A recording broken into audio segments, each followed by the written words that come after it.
Good morning, students. The topic of our lecture is Introduction, Concept of Law and Legal System. Topics to be covered: General introduction to the term law, meaning of law, definition of legal system, different legal system in the world, salient features of law, evolution of Indian legal system. General introduction to the term law. All the different kinds of rules and principles which are formulated to regulate the interactions between the individuals of the society, they are clubbed in a single term that is known as law. So the term law, it denotes your different kinds of rules and principles which are mainly regulating the human interactions and human behavior. So law, it is an instrument or a medium to regulate the human behavior.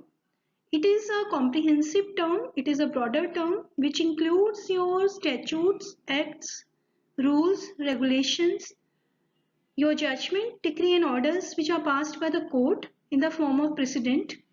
So all these things, they are included in the term law. Definition of law. The law, it has been defined by different jurists in a different way. So we will take only two definitions in this particular lecture. The first which we are taking, that is the definition given by Salmond. According to Salmond, law is the body of principles recognized and applied by the state in the administration of the justice. These are the rules which are recognized and which are acted on by the court of justice. Next definition is definition given by Austin. So according to Austin, law is a set of rules framed by a political superior person to regulate the behavior of political inferior person. So in the definition which is given by Austin, he has used two new terms, political superior person and political inferior person. So political superior person are the person to whom the law-making power is given, and political inferior person are those person who are subjected to the law which are made by political superior person. So the example of political superior person is sovereign, and the example of political inferior person are the citizens of the country. Meaning of the term law. The law has different meaning from the point of view of the different people. For example, the first is from the point of view of the society. For society, the term law means the justice in a particular case, morality, reason, order or righteousness. So similarly, if we see from the point of view of the legislator, for the legislator, the meaning of term law is any statute, enactment, any rule, any order or ordinance which is passed. The third, from the point of view of the judges, for judges, the law is rule of a court, any decree, judgment or any injunction orders which are passed by the higher court or the similar courts. So fourth, we are having, that is from the point of view of the decree holder. So here the decree holder is a new term for you. So I will just tell you in brief what is the meaning of the term decree holder. Decree holder is a person in whose favor the case has been decided. So for the decree holder, what is the law? For decree holder, law means the rights and the remedies. What are his rights and what the remedies he is going to get in a particular dispute from the court. So next is, the last is from the point of view of your judgment debtor. So again, this term is very new to you. I will explain the meaning of the judgment debtor to you. The judgment debtor is that person who has failed the particular dispute or against whom the judgment has been passed. So for the judgment debtor, the meaning of the term law is what the duties, what the liabilities or what the obligations are arising out of the judgment to him towards the decree holder.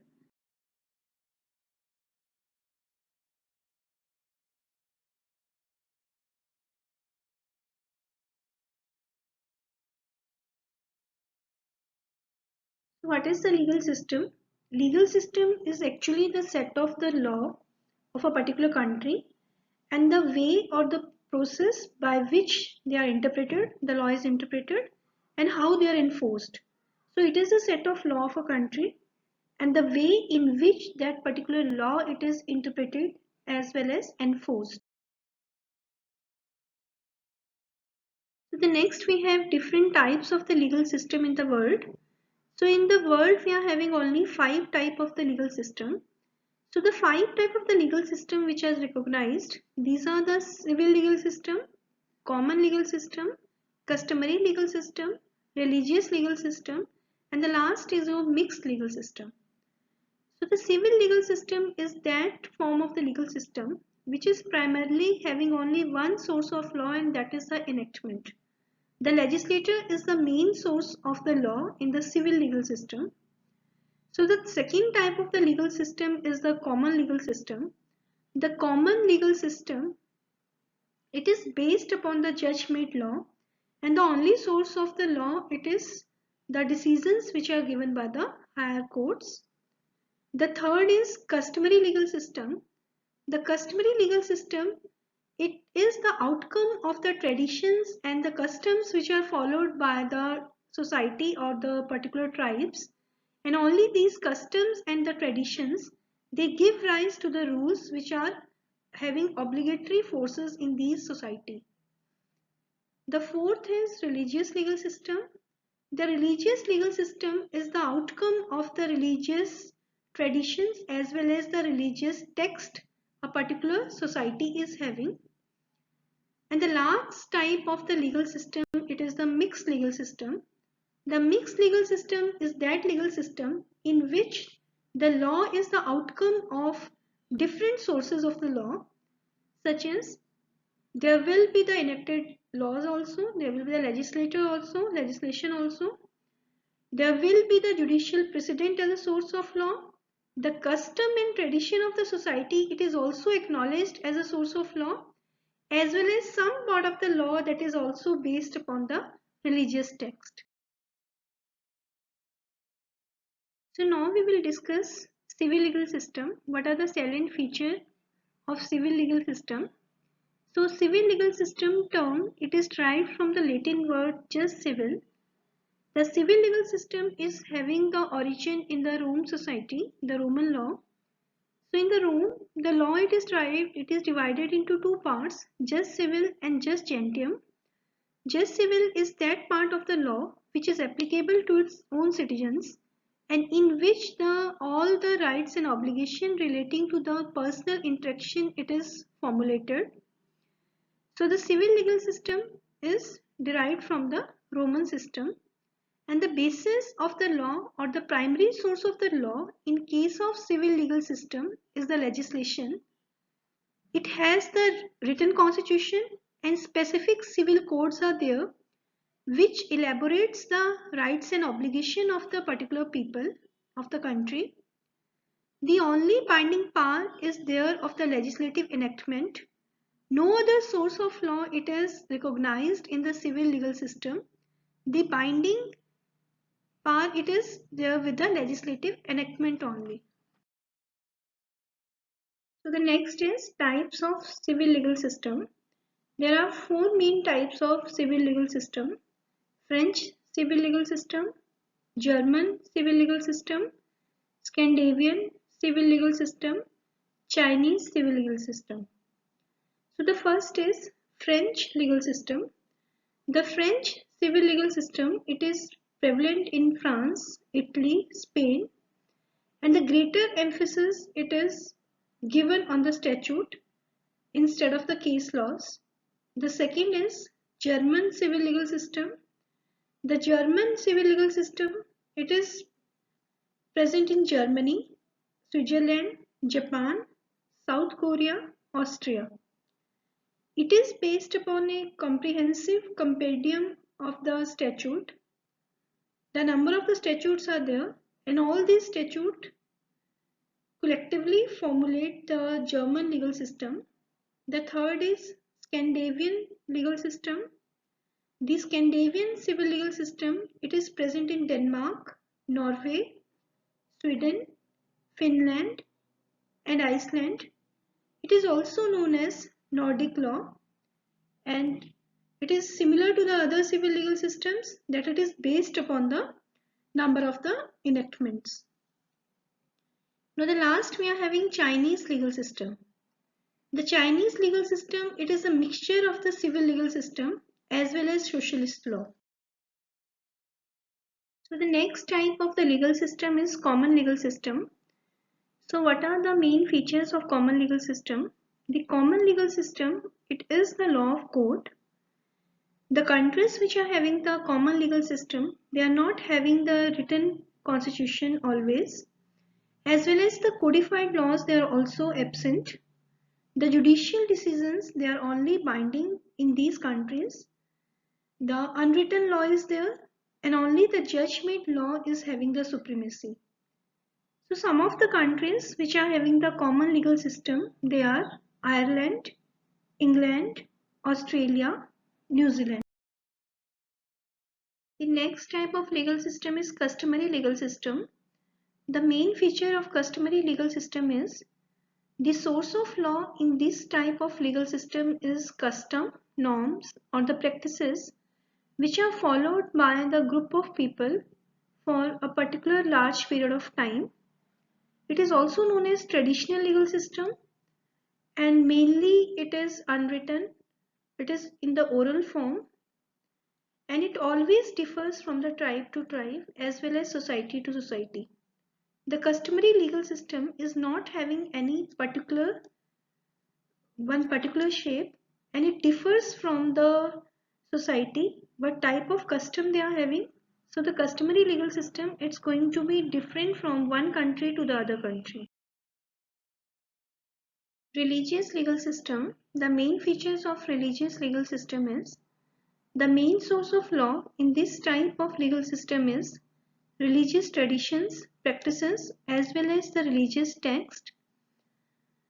So this type of the legal system is prevalent in those countries which recognize one particular religion and which are not secular. So the Muslim countries, they have the law which is based fully or partially on the basis of the Quran, and that is known as Sharia. The other example of the religious legal system is Halakha in Judaism and Canon in based upon the Christianity. So these are the some type of the religious legal system. And the last type of the legal system we have mixed legal system. As I have already told, the mixed legal system, it does not recognize one source of law, and it recognizes all the sources of the law such as legislation, precedent, customs, as well as some religious texts. They are also recognized as a source of law. Salient feature of law. Law is uniform. It is applicable to all the people of a particular country without any particular discrimination. It is a definite set of rules and regulation which is formulated by the will of the state, and these rules and regulations, they are having the primary function to regulate the human interactions, and they serve as a channel to maintain the peace and order in a particular society. Law is backed by the sanctions. So whenever these rules and regulations, they are not followed by the people of a particular country, then they are subjected to the punishment for not abiding the rules and regulation given in the law. Historical evolution of Indian legal system. Indian legal system, it refers to the system of law which operates in India. It is largely based upon the English common law. Various acts, rules and regulations, they are introduced by the Britishers in the medieval India, and they are modified from time to time by introducing the amendments in these acts. Much of the contemporary Indian law, it is also having the major influence of European and English legal system. Indian legal system in ancient India. Indian legal history started from the Vedic age. In India, some sort of the legal system was present even during the Bronze Age and Indus Valley civilization. Secular law in India varied from the region to the region and from ruler to the ruler. The court system was also prevalent. The court system for Solving the civil and criminal matters, they were the essential feature of many ruling dynasties of ancient India. The excellent court system it was present under the Mauryas and the Mughal empires. Historical evolution of Indian legal system during British regime. British rulers they are responsible for the development of common law based legal system in India. In 1726, mayors' court were established in three presidency towns, Madras, Bombay and Calcutta. These mayor courts, they were not the courts of company, but they are the courts of King of England. They suspended all the existing court system in these three presidency towns. They are authorized to hear and determine all civil matters and civil disputes. After that, the Regulation Act of 1773 it was passed. This act it was a first attempt to create a separate and independent judicial organ in India. Then Charter of 1861 was passed. In 1861, Indian High Court Act and Indian Council Act were passed by the British Parliament. Charter High Courts initially have jurisdiction within presidency towns. They have power to issue the writs also. During British period, Privy Council it has acted as a highest court of appeal. Then there was the establishment of federal court. The federal courts they are established after the passing of Government of India Act 1935. The reason for the establishment of the federal court it was that the Government of India Act 1935 has changed the structure of Indian government from unitary to the federal one. The federal courts they are established, they are having power over states as well as province. So after that the Indian constitution it was passed in 1950 and these federal courts they are transformed into the Supreme Court and the present Indian legal system it prevails.